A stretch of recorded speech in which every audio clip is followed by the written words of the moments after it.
G'day, welcome back. This video is a conclusion to my saga of attempting to get a non-immigrant O visa here in Thailand.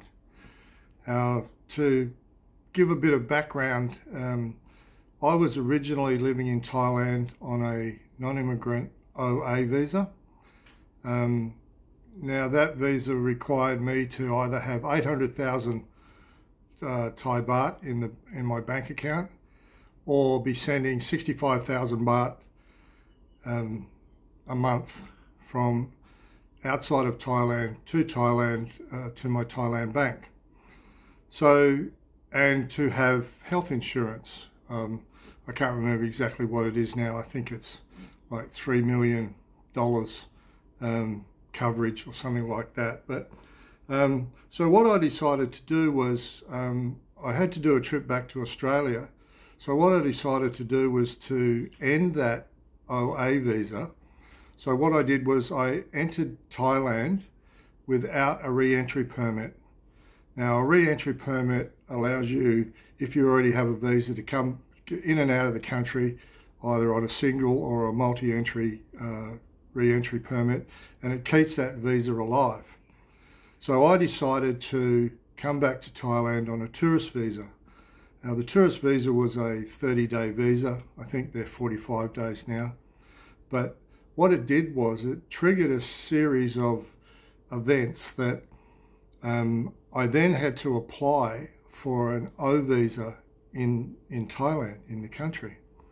Now, I'm not too sure about this, but I don't think you can apply for an O visa outside of Thailand, but I could be wrong on that. But anyway, I went to immigration and I applied for a non-immigrant O visa. Now, the non-immigrant O visa has two categories that I was interested in. One was retirement and one was marriage.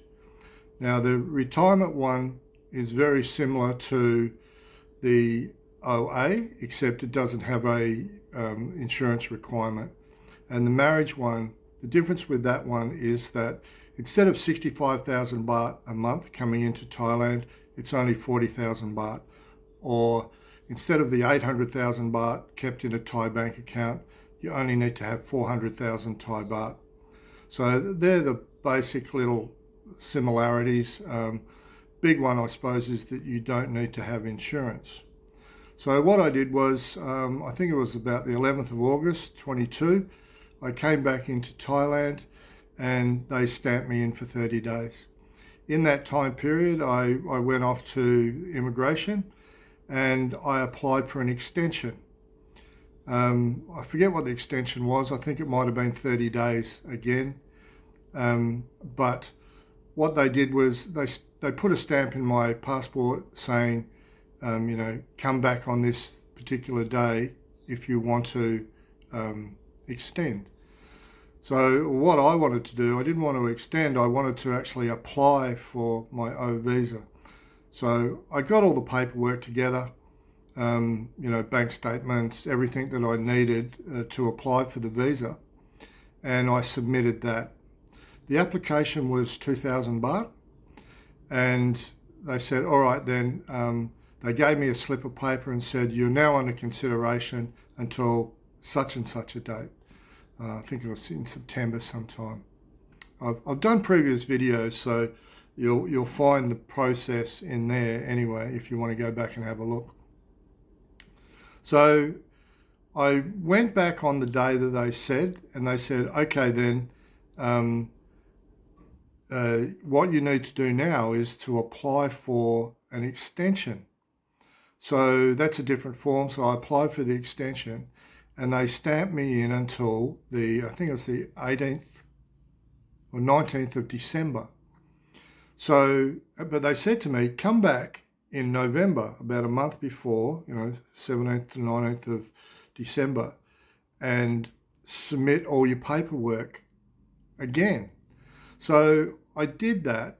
In the meantime, they said, all right, then we're going to send someone out to visit your property. We need a witness to say that you're married, you're living in the house together, and you're not a troublemaker, everything's sweet. And so I just waited until they did the visit for me. So the visit went fine. They got what they wanted, and they said, all right, you need to come, or the stamp in my passport said, come back on the 18th of January. So just recently, I went back to immigration on the 18th of January and took about 5 minutes. I gave them my passport. 5 minutes later, they gave the passport back to me, and I had a stamp in my passport, basically allowing me to stay in Thailand until the 19th of December 2023. So from the last stamp to that stamp, that gave me a 12-month. It doesn't say visa on the stamp, but it's basically a non-immigrant O visa for marriage. The little stamp says Thai wife, so I assume that means it's a marriage visa. They did say to me at one stage that it's a lot easier to apply for the retirement visa than it is the marriage, and I think you basically get that almost automatically. They don't do the visit to your house. You don't have to provide photos of together with your wife in the house and all that sort of thing. But anyway, to be honest with you, I didn't quite understand the whole process of, you know, what the stamps were, and I've sort of explained that in previous videos, but all in all, the process was reasonably straightforward, except I don't understand why you have to submit all that paperwork twice. And it's 2 copies of everything, so it's quite a lot of paperwork that you have to submit. But well, going back, when I applied for the extension, I had to pay 1,900 baht. So the whole process cost me 2,000 for the application, 1,900 for the extension, so 3,900 baht to get this particular visa, which is not a lot of money. That's pretty good. While I was at immigration, I also applied for a re-entry permit. So I've got another trip planned to Australia in February. So I can leave Thailand, come back in, and my visa remains valid. So I've got that sorted already. That was for a single entry, re-entry was 1,000 baht. So that's basically the conclusion to this saga. Started back in August of 2022 when I re-entered Thailand, and on the 18th of January I was given my stamp in my passport to remain here for another 11 months, but 12 months from the time they stamped my passport previously. So anyway, that's the whole story. So I hope you enjoyed the video and got a little bit of information out of it. And I'll thank you for watching and say cheers.